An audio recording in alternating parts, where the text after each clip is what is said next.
Hello guys, welcome to Ranki game channel. இப்போ வந்து நாங்கள் வந்து எங்கள் ஊருக்கு வந்திருக்கோம். அது பேர் வந்து திருவண்ணாமலை பக்கத்தில் இருக்க அரும்பக்கம் கலங்கரையில் இருக்கோம். இப்போ வந்து நான் ஒரு ராகேஷ் பண்ணி வச்ச சட்டை காட்ட போகிறேன். ராகேஷ்லாம் யாரும் தெரியும்ல. வச்சுட்டான். இது மாட்டில் தனியாக தூங்கி நிறுச்சு, அதை வச்சுட்டான். இதுக்கு மேலே எந்த யூஸும் இல்லை, அதனால் இதுக்கு பின்னால் போட்டுரும். அண்ணா இப்போ நான் எதுக்கு வீடியோ எடுக்கிறேன்னா, நீங்கள் சுற்றி பாருங்கள் எவ்வளோ இயற்கையாக இருக்குன்னு. நீங்களே பார்த்து தெரிஞ்சுக்கோங்க. வாங்க பார்க்கலாம். அழகாக ஒரு சின்ன வீடு, ஏர் ஓட்டுறாங்க பார்த்தீங்களா, சாஃப்டாக மண்ணெல்லாம் கலராக இருக்கும், ஒரே கலரில். அங்கே பாருங்க, இங்கே தூரத்தில் ஒரு வேப்ப மரம் தெரியுதுல்ல, அங்கெல்லாம் ஊஞ்சல் ஆடலாம். அதுக்கப்புறம்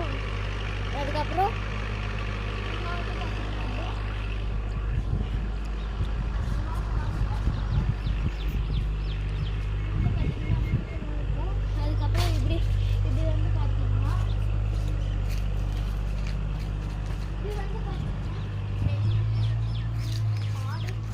இது பேர் நாங்கள் என்ன வச்சுருக்கோம்னு சொன்னால் நீங்கள் சிரிச்சிருவீங்க. அதாவது அந்த வெள்ளையாக தெரியுது இல்லைங்களா, அது பேர் வந்து கோவக்காட்சி. அதுக்கப்புறம் அந்த ப்ரௌனாக தெரியுது இல்லையா, அதுவும் எங்கள் மாதிரி தான். அது பேர் வந்து ஆட்டுக்காட்சி.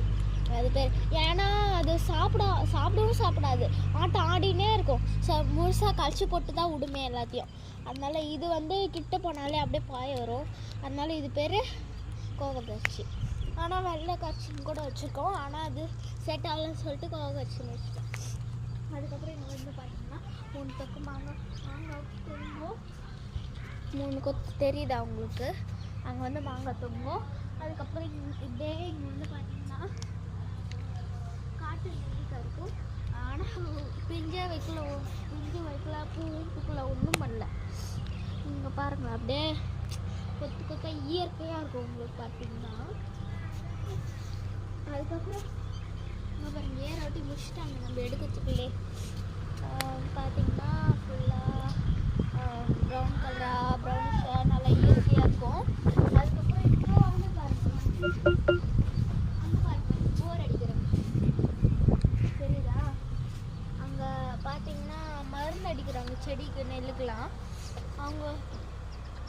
அதுக்கப்புறம் அங்கே ரோடு இந்த போய் இங்கே ரொம்ப தூரம் இருக்கும் இது வரத்துக்கு. கொஞ்சம் இப்படியே நம்ம திருவண்ணாமலை நல்லன் பாலத்தில் இருக்கோம் இல்லையா, அப்படியே இப்படி வந்து ரொம்ப தூரம் ஆகும். பைபாஸ் தாண்டிலாம் வரணும். யாரெல்லாம் திருவண்ணாமலையில் இருக்கீங்களோ அவங்க ஒரு ரெட் ஹார்ட்டை கமெண்ட் பண்ணுங்கள். தேங்க்யூ.